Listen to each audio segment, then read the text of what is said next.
Hello, everyone, and welcome to my YouTube channel. A groundbreaking event in global politics took place earlier this week.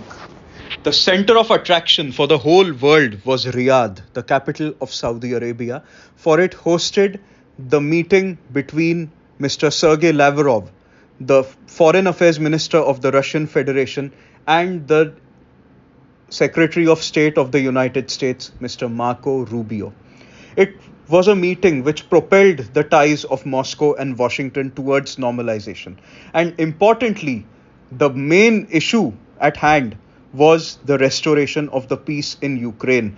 Peace has not been fully restored, yet there is a firm course of action that is being developed in order to achieve that very goal.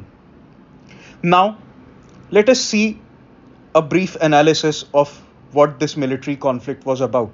Let us analyze this entire war, shall we, and how a lot of the developments in this war were exactly of India's interests. First, let us briefly go through the peace plan.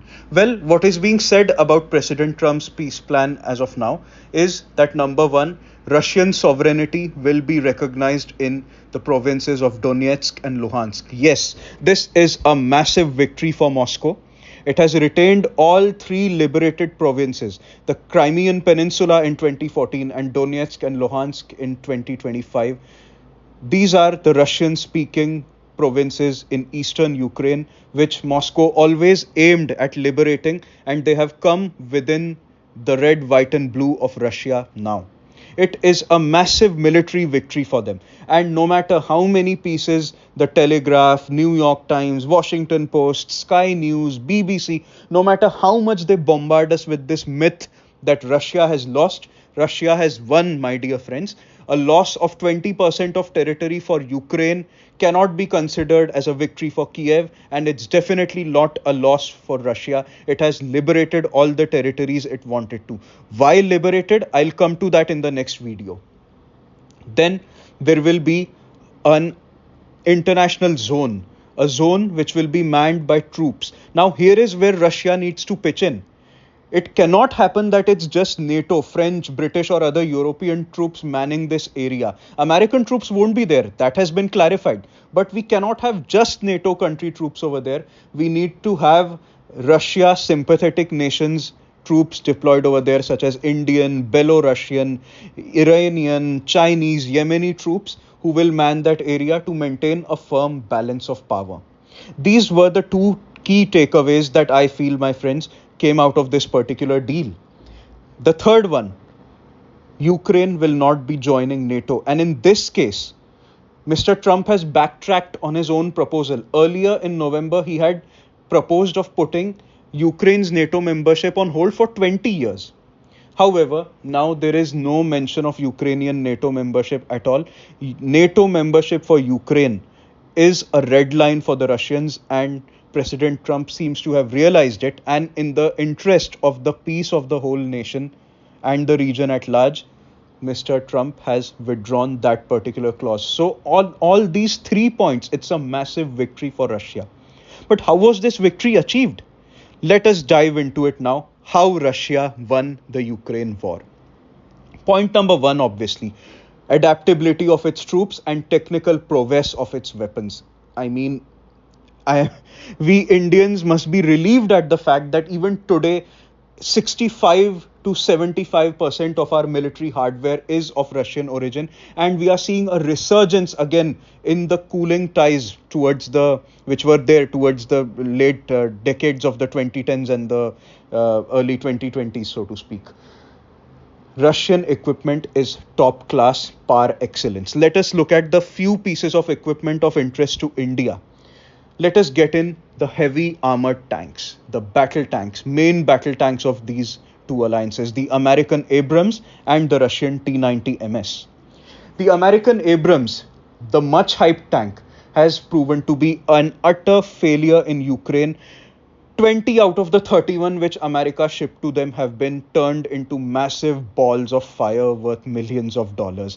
In fact, former Secretary of State Mr. Jake Sullivan himself admitted that it was an incorrect decision, not useful to send these tanks to Ukraine. It added to the burden on Ukraine and did not give the military results at all. The kamikaze drones that Russia deployed to counter these, sometimes Russian, sometimes Iranian, totally thwarted the threats posed by this Abrams tank. Compare it with the T-90, which, by the way, we jointly forge with Russia. There are 1,000 T-90 tanks which we have already forged jointly. This was a result of the agreement made way back in 2019. That is where we realized the supremacy of the T-90 MS. That is the foresight of our Defense Acquisition Council and our government. Kudos to them for this decision. 500 of these tanks have been made in just last 5 years. Brilliant decision. And now the world is slowly waking up to the technical supremacy of the T-90 MS. In fact, the ruler of the UAE, where this international weapons exhibition is being held, he received a very long briefing on this tank, signaling a massive shift in the power dynamics there. UAE, you must remember, is an ally of the US in the Middle East, yet the ruler is showing such precise interest in that particular weapon. Surely there are massive prospects for this particular tank, which I must reiterate, India and Russia are jointly producing specifically for domestic use and export to Africa and in the Middle East. Let us look at the missiles now. The hypersonic missile, the Onetsk 8P800. It is an ancestor of the BrahMos. The BrahMos was made on technology based out of this missile. That's what the Russians gave us back in the early 2010s. We see how this missile, traveling at a excellent speed of Mach 2.3, and its descendant, the BrahMos, traveling at a speed of sometimes Mach 3, will be a nightmare for any enemy air force, army, or navy for that matter. The Ukrainian Air Force's spokesperson himself admitted that there is nothing they can do to stop this particular monster. Its speed, precision, and its firepower, absolutely amazing. Again, the foresight of our government and Defense Acquisitions Council. We made a brilliant decision by jointly developing this particular missile program and creating the BrahMos, the fusion between the Brahmaputra and the Moskva. Great. Kudos to the Indian government once again for this achievement. And now we are just expanding it into more variants, naval variants, aerial variants, air to air, surface to air, even anti-ship variants. Great. This is the way to move ahead. The second thing is not just technical supremacy, but even adaptability. The Excalibur ammunition, one of the prized possessions that Ukraine had from the West, it did have a lot of success in the earlier stages of the battle. For example, in March to June 2023, it had a strike rate of 57%, that is more than half. Russian forces were totally devastated. They were caught off guard with this particular ammunition shell. But what changed? What changed that come October 2023, its accuracy came down to just 6%? The Russians deployed electronic warfare to confuse the tracking system of this weapon, and that's how it was again reduced to a massive piece of expensive yet useless armory. And this again is a fact as to how experience will be a major factor. The man behind the machine is just as important as the machine. Heavily equipped but inexperienced, the Ukrainians could not decipher how to counter the Russian threat exactly. So that was a great move by the Russians right over there. Then let us get to air defense systems, shall we? 19th of November 2024 was a very important day in Ukrainian military history, wasn't it? The day Washington allowed them to fire long-range missiles into Russia. Like as if Moscow was gonna collapse because of the ATACMS and the Storm Shadow missiles of the Americans and the British respectively. They did fire a lot of them into Russian territory in the Bryansk region specifically. They were shot down like butterflies by the S-400. A total beast. Russia's airspace is totally secure with the S-400 guiding it. And again, what a brilliant, strategically efficient decision by India to acquire these weapons way back in 2021. In fact, 2021 was just the delivery.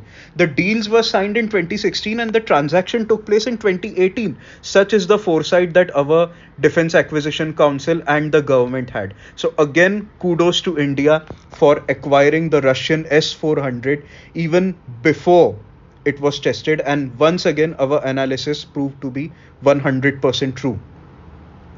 So I feel I have more than made my point over here, friends. I have demonstrated with comparisons, piece for piece, missile for missile, tank for tank comparisons, how Russian weaponry massively subdues all Western weaponry combined. You talk of American, British, French, German, Israeli, all Western bloc weaponry is trounced by the Russians entirely. It is a massive relief for the Indians. In fact, India and its military must be enthralled at these developments. Though they did not say this out loud, but this will massively now, I feel, force the Indian military to reconsider our so-called diversification programs. Because why do we need to diversify if we have weapons lethal and precise enough to eliminate the adversary? Well, you might say supply chain and logistical problems, they did apply then, where we did not bring power to the negotiating table. But now, you look at our foreign exchange reserves, you look at the kind of equality we have achieved vis-a-vis Russia in this bilateral relationship. We can literally convince them to transfer any kind of technology that we wish for. We can see this in their offers. For the Sukhoi 57, they are giving us better offers after better offer each and every passing week. We can set up lines of production for literally anything. We can pay up enough for a brilliant transfer of technology, such as we have, like our Bharat Dynamics Limited very recently has inked an agreement for the Pantsir missiles with the Russians. These are air defense missiles which we will discuss very soon, and right now I can tell you that they guard the Kremlin. So the innermost part of Russia's defensive arsenal is what they are willing to offer us. The offers are massive, opportunities are extensive. All we need to do is pay up and have the will, first of all, to acquire those opportunities. It will be really interesting to see how Indo-Russian defense ties progress in the light of these events, such as the resounding victory of Russian weaponry in Ukraine and a military logistical pact that we have just inked, which we will discuss in a future video. That was all for today, my friends. I hope I could give you a reasonably informative insight into the military developments in Ukraine and their ramifications for the Russo-Indian defense cooperative relationship. In the next video, we'll see how Russia won the economic and political war. Because we know, friends, that wars are not just fought on the battlefield, they are fought in diplomatic discussion rooms, on this chessboard known as global politics, and in the global markets as well. So stay tuned for more. I hope you enjoyed the video. Please like, share and subscribe to my channel if you did. Thank you so much, friends. Jai Hind.